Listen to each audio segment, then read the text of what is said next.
Good evening, icons. We have a very special guest with us here today. We have the owner and founder of Out of Africa Art Gallery and Art Center, Miss Lynn Williamson. Thank you for coming to the show. Well, good evening, Erin. Thank you. Thank you for having me. I am so glad you're here. I have lots of questions. Okay. Out of Africa. Okay, so this is an African art gallery. So that means it centers around the continent of Africa. Absolutely. Specifically? Yes. Okay, now do you draw yourself? No, I am not an artist. I'm an art lover. And let me go back a little bit with Out of Africa. I collect African art. Okay. And I'm of African American heritage. Okay. Thus, Obviously. Out of Africa, thus Out of Africa. And the bulk of our artists are African American. However, our consortium has grown, so we have more than African Americans. And our artists range in age, 8 all the way up to 88 years old. Okay. And okay. We have a lot of local artists who are involved and a lot of international artists who are jumping on board and wanting to be part of our small shining town. Yes. I'm also a lover of art too. True story. When I was like 5 years old, I wanted to be an artist. But I quickly discovered I couldn't draw. So there was no future for me in that. So for people who are like me, who like to draw, but we can't. There's classes for us. Can we be helped? What's going on? Absolutely. Well, art is objective and subjective. Okay. What you're doing is art, is a form of art. Okay. Television, it's a form of art. Interviewing Yes. an individual, it's a form of art. So I'm an author as well. Okay. So I don't draw, but I write. Okay. I express myself through writing. My daughter is a graphic designer.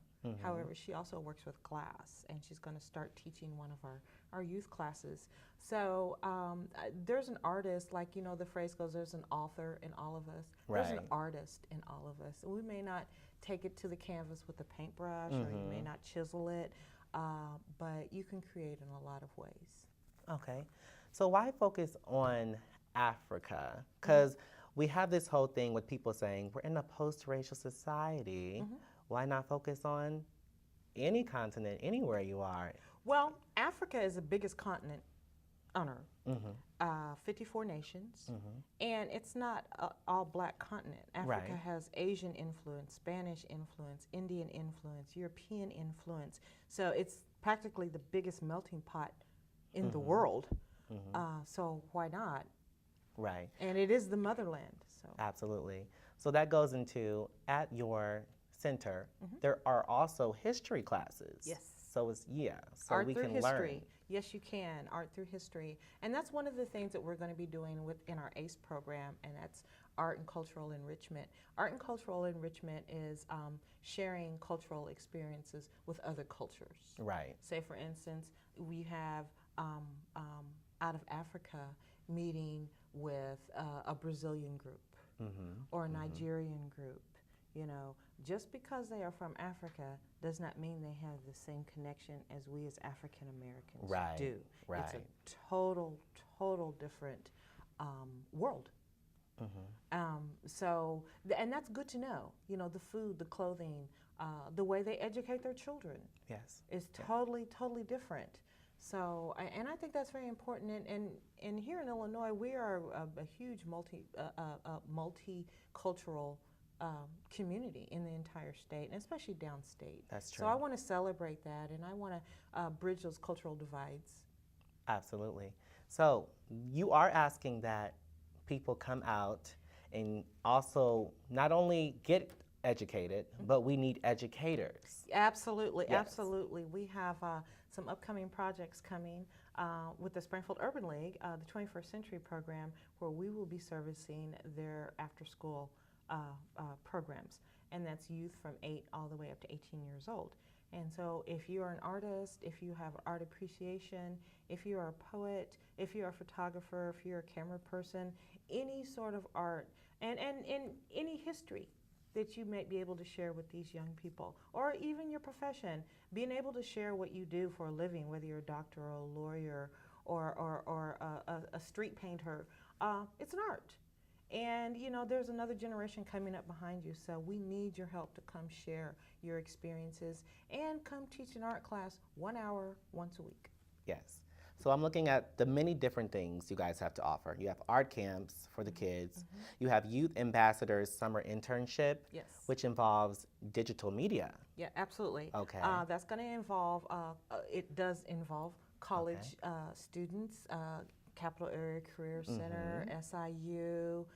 We're looking at Lincoln Land coming on board, helping us out, and serving as mentors to these young kids who are not exposed to the arts, who are not exposed to media, who are not exposed to a lot of the careers out there, and just let them know that they have an option. Absolutely. So I'm also looking at, you have the Wine Lounge. Yeah, well, our wine lounge is a work in progress. Okay. So we should probably be up and kicking from my lips to God's ears by the springtime. And also the Healthy Living series. The Art of Healthy Living, Yes. that is definitely something close to my heart. Healthy living is something that we all need to do, and as Americans, we don't do that very well. We eat poorly. Yes. We have horrible, horrible diets. But more so than just eating, the Art of Healthy Living is a mind, body, and spirit thing. You know, the mind and the body works together. You know, there's medical research that shows that. Well, one of my artists is a personal fitness trainer, and I told him, I said, you know, I want to do something around the art of healthy living. And make it a long series that people can enjoy. They can not only get information about their health where they can read it, but they can participate in live classes. Absolutely. So that we should kick that off in November, so stand by. I'm excited for that because this year I became a vegetarian. Good for you. I cheat, I still eat fish. Sure. But I gave up all the other meats and all that. Good for you. And there is an art to that. Like you said, there's an art to everything because after a while, I was like, what do I eat? What can I eat? You have to research, you have to be creative. Yes. So I'm excited about that one myself. Well, there are a lot of fantastic meals out there where you don't have to eat like a rabbit. And Right. You don't have to suffer Salad. and go without. But there's hundreds of ways to make salads. Right, yes. My daughter calls me a salad queen. You get me in your kitchen and have a few vegetables and a head of lettuce, and it can taste like a 5-course meal. But that's one of the things that's important. And sleep and exercise and your relationships. Relationships can be just as toxic as food. But that is all something that you'll get to learn in the workshop. Absolutely. I look forward to that. And I just want to know a little bit more about you. Okay. So off stage, we spoke about how I first came to know you when your site hosted Dr. Umar Johnson coming here. Okay, so you guys just hosted it. Another group actually brought him here. Correct. But I was just excited he even came because I was just like, this is Springfield, nobody comes here. Right. You know? Right. Well, the goal with Out of Africa is to kind of push that art envelope and do things that we've never done before. We, in our consortium, we have a great network. I have a great network. I have wonderful, wonderful friends who do awesome, awesome things with their lives. And they are willing to come to our town, Springfield, Illinois, and help us shine. We had international artist Steve Allen come this summer and do a 1-week art workshop. Steve is the official artist for the Olympics. Oh. And his work is in the Smithsonian. Okay. You know, he's an awesome man. He lives in Atlanta, and so he came and he did the workshops, and he also shared what the meanings of his paintings were. So if any of you got to get out and meet Steve and come to some of the events, you got to see some of his wonderful work. If not, you can always go on our website and see Steve's work. Right. But he's fantastic. Now, when I came to your site, the location was different at that time, so you guys have moved. Yes, we have. Okay. We are blessed to be in a couple different locations. Okay. We have gallery space in downtown on 422 East Monroe. We are sharing space with wonderful the Art Mart. Okay. So we're very happy about our new roommates with that. They're being quite generous with us. And then our administrative office is out at Calvary Baptist Church in the Nehemiah Expansion Center. So, and then we also have a big training facility out there where we can do a bunch of things with kids after school, that sort of thing. So the goal with the downtown and the Nehemiah location, I want to keep the adult classes in the downtown area Okay. and the kids classes at the Nehemiah Expansion Center, since that is a center for youth. Right, right. Makes sense. Okay, so you're also on the board for the Springfield African American Museum. History Museum of Central Illinois. Yes, we have a long acronym. Yes, I am, and I'm very excited about that. I volunteered with them for a year, and this spring they offered me a seat on the board, Okay. which I humbly accepted. Right. And we are going to have our third annual gala fundraiser, October 30th at the Hilton, 6 o'clock, and I am the MC for that event. Okay. No pressure, none at all. You're ready. But we are really looking forward to that. We're very excited about that. We have a huge response from the community, not just the Springfield community, but we have individuals who are coming from Chicago and St. Louis and Peoria. So make sure you get your tickets. Adult tickets are $50 and student tickets are $25. So hurry, don't wait till the last minute. Absolutely. I don't think a lot of people know about this place. So are they going to advertise more? Do you know anything about that? We are in several newspapers. We're getting ready to be on Good Day, Illinois, that, and then Channel 20, the morning show for Channel 20. The ads are about to run with the Capital Group. That's 5 different radio stations. So we're doing a huge media blast. Now, this museum, is it specific to history that has happened in Springfield or just in general? Central Illinois. Central Illinois. However, we encompass the African American experience. So it's not just what has happened in Central Illinois. I mean, this is our base. Right. However, we are celebrating African Americans across the country and across the world. The Tuskegee Airmen, the Red Tails exhibit, that's an exhibit we are going to be bringing in the summer of 2015, but we'll talk about that at another time. And you can also go onto the website, and get a lot of information. And so and that's another organization where if you have extra time on your hands, we definitely need volunteers. Absolutely, always. Lynn, okay, we want to know more about you as a person because are you a stranger to Springfield? Did you grow up here? I was born, raised, and educated right here. I was 31 years old when I left for Atlanta. I was working with the state here. My boss ran for governor at that time. I won't say the name, but he decided to run for governor, and being part of that staff at Dismantle, I was part of the staff that got dismantled. So I sent my resumes to the Four Winds, ended up in Atlanta with my first contract job with Clark Atlanta University. Oh, wow. And at the time, my now adult twins were 5 years old.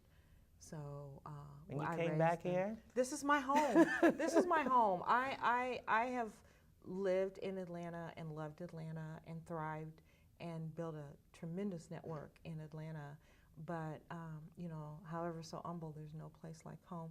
And so what I'm proud to say is all of my travels with working when I worked with the Democratic Party and had me all over this country, I'm taking everything that I learned and bringing it and applying back into my community. So you've done a lot of work with politics. Oh, and yeah, stuff my like whole life. Yeah. My whole life. Okay. Because we had our talk. Yes. Well, that time of year is coming up. It's very, very important, the midterm elections. Yes. And youth, women, students, African Americans. Because I'm always reprimanded. Sometimes I vote, sometimes I don't. And it's just, for me, one of those things where I don't see the difference. I never see the difference. Right. Well, let's take, for example, and I hate to use this as an example, but let's take Ferguson, Missouri. The fact that now that's a highly African American populated community. However, it's not represented with their city employees. Right, right. Had there been more African Americans involved in that process, then more law enforcement would look like African Americans. There'd be more African Americans on the city council, and it trickles.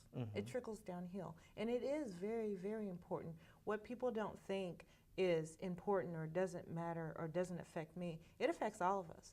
every decision, everything, well, it may not right now, but what has happened in Ferguson affects us up here in Springfield, Illinois. And, but yes, it's very, very important. And one vote can sway a national election. And a national election is a presidential election. So if you could be that one vote. You could be that one vote. So please make sure you exercise your right. A lot of people died. A lot of women died at the turn of the century to make sure we have the right. I'll think about it. Oh, well, think hard. It's very, very important. Very, very important. Your education it relies upon it. You know, funding that you get, your opportunity to go to school. All that is decided by a legislature. I'll think about it. Okay, all right. I'm not going to sit up here and lie, but I'll think about it. Okay, well, that's half the battle. Okay, so what else do you want us to know? Anything I left out? Anything you want to? Any juicy tidbits? Yeah. No, I live a very simple life. At least I think it's a simple life. I'm being the change that I want to see. Absolutely. And the arts are very underrepresented in our community, and you know, no one else was really doing it, so I take that bold step and said I'll do it. Absolutely. Icons, I want to thank you for joining us tonight. This is Miss Lynn Williamson from the Out of Africa Art Gallery, the owner and founder. Go to the website. Today we have a special guest with us. We have Curtis Dorsey, CEO and founder of the Go Hard Lawn Service. Thank you for coming to the show. Thanks for having me. How are you doing tonight? I'm pretty good. All right. I would just want to get right into it. All right. So what was your inspiration behind starting your own business? It was a number of things. I wanted a better income. I wanted to do something that would make my mother proud of me. And I also wanted to give my daughter something of real value before I leave this earth. Okay. So behind the name, who came up with that name? I came up with the name. Okay. Go Hard is more than just the name of my lawn service. It's a way of life for me. It's the way that I love my mother. It's the way that I raise my daughter. It's the way that I run my business. To go hard simply means to do your best. And when it comes to lawn service, at Go Hard Lawn Service, that's what we do. Okay. Do you think the name itself hinders you from broadening your clientele from other areas that are not urban? No, I don't think so. I have customers in Northgate, Stratford Place, Piper Glen, Cobblestone neighborhoods, and respectively, that's the northeast, south, and west side of town. And all of my customers, they appreciate the quality of lawn service that I give them, and I appreciate the opportunity to serve them. Okay, so why should I pay you to cut my grass? 'Cause I can cut my own grass. A lot of people have work, church, kids, football practice, soccer practice, and not enough time in the day. So they call Go Hard Lawn Service. We're a professional lawn service with affordable prices. What are some other services you provide besides just cutting the lawn? Hedge trimming, edging, leaf raking. That's pretty much it. Now, you could easily upgrade your equipment that you use to cut people's grass, but you haven't. Why is that? Well, I have a couple of guys that work for me, and my goal is to get those guys 40 hours a week. If I buy larger equipment, then it'll cut into their hours. So until I can get those guys 40 hours a week, I'm going to hold off on buying larger equipment. And then once I do get those guys 40 hours a week, I'll buy some larger equipment, and then I myself will concentrate on some larger properties and allow them to keep the smaller equipment, keep using the smaller equipment, and then possibly present other jobs for other people. So that goes into technology these days is really taking away from people's jobs. You know, like we go into the grocery store, we see the checkout lane, do it yourself, instead of, hiring a cashier. But you're really just doing this out the kindness of your heart because you really don't have to. Right, yeah, I can I can buy larger equipment, just ride around on a larger mower and get all the money, but I appreciate being able to help someone else out. And your employees, you talked about, some of them having backgrounds or due to age discrimination, they weren't able to get, jobs easily in Springfield. Do you think that's a growing problem in America today? Age discrimination or just people discriminating against people who have a record? Yes, with the age discrimination, a lot of people like to hire young people to work for them because then they can mold them and shape them and you know and make them into what they want to be. And a lot of the older people, they just don't get the chance because you know, they expect a higher pay because they have experience and things like that. So I welcome anyone of any age to work for me, and also with the background.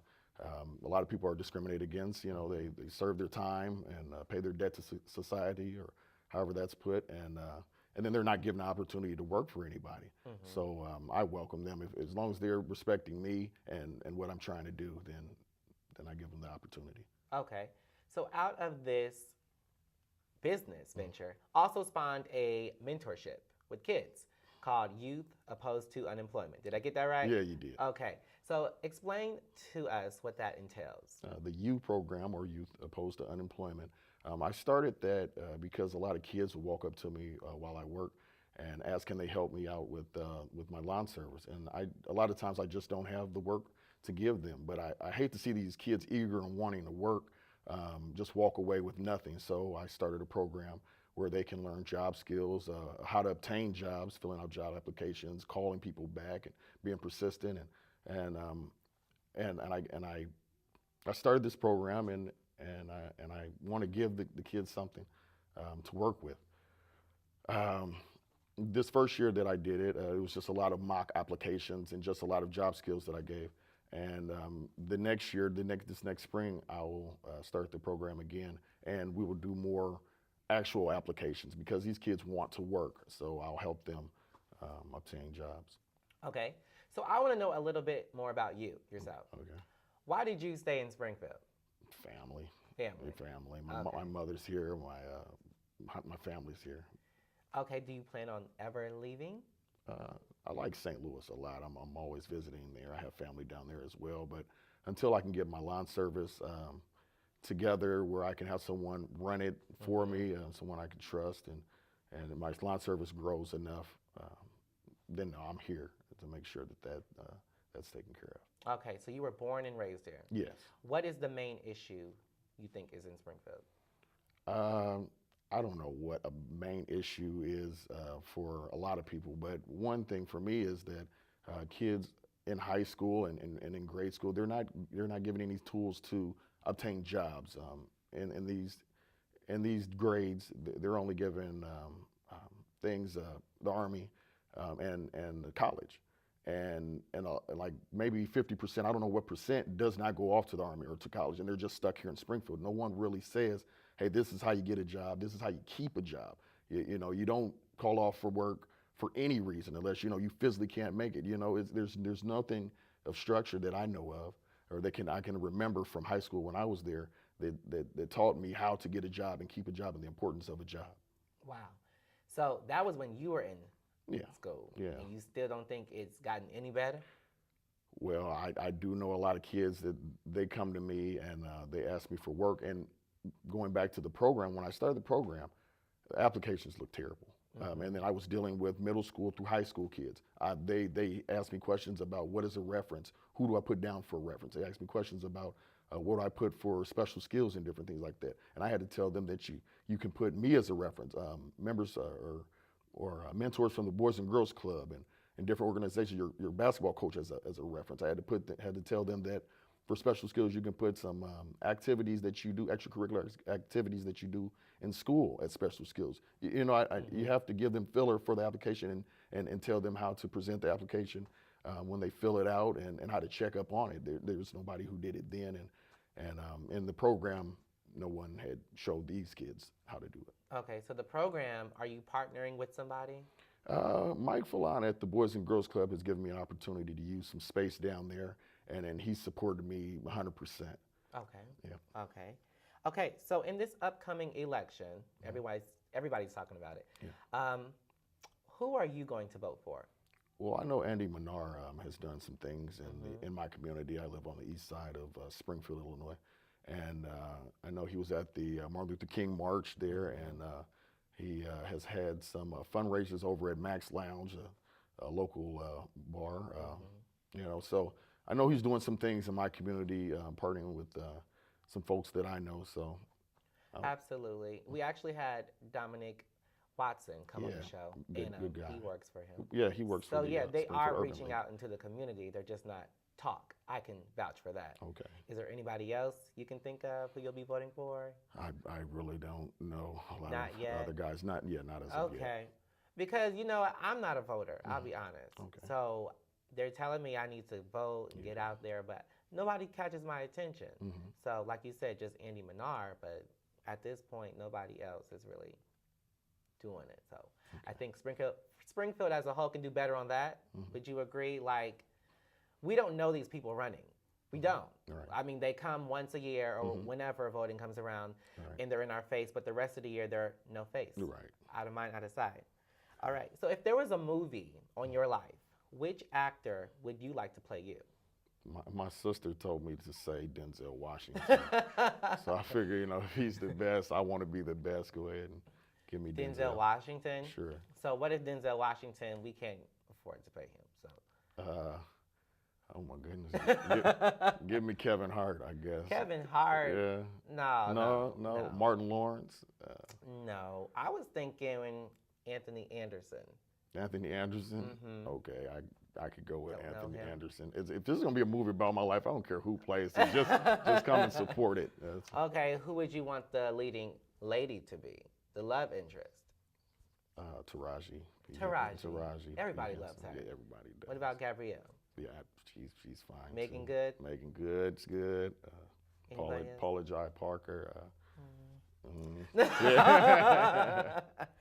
All right, so this question has never been more relevant because even though this show is going to air later on, just last night we've been notified somebody was shot and killed. So that's another life gone. Do you believe the black male image in America is under attack? I think the image of black male in America has always been under attack. It's just a matter of knowing that and using that to your advantage. I mean, if you know you're under attack, you just have to work harder. You just have to think smarter. You just have to do whatever it is that it takes to succeed in life. And that's for anybody with any race. There's always odds against you. So just acknowledge that and work against it. So your odds against you never distracted you from the point, the prize? Yes, many times, but I mean, that's life. There's always distractions and things that are always going to hinder you from your goals. I mean, if things were just easy, straightforward, everybody would be well off and everything would be all good. So before your business, what were you doing? I was working a 9 to 5. I don't know. I was just getting up, going to work, and just existing. And my business has given me the opportunity to do something extraordinary, to advertise, put my name up on signs, be on get radio slots, and be on the show, the Vincent-Tennell show here with you. It has given me an opportunity to kind of live. And okay. And what year was the business started? In 2009. 2009. So this is pretty new. Yeah, this is year 6. This is pretty new. Yeah. Okay, what's the best advice you can give a young black male in America growing up today? Do not sell drugs. 1, get some religion about yourself in your life, and also get a job. I know that everyone that I know that sells drugs goes to jail. And the first thing they do when they get out is they say that they found religion and they're getting a job so that they can occupy their time and keep themselves out of trouble. Why not skip that part of going to jail and get some religion and get a job and get something to occupy your time, keep yourself out of trouble. Okay, no drugs. Yeah. All right, how was your experience on the Vincent-Tennell show? It was great, and You I were appreciate nervous, it. so Yeah, I am.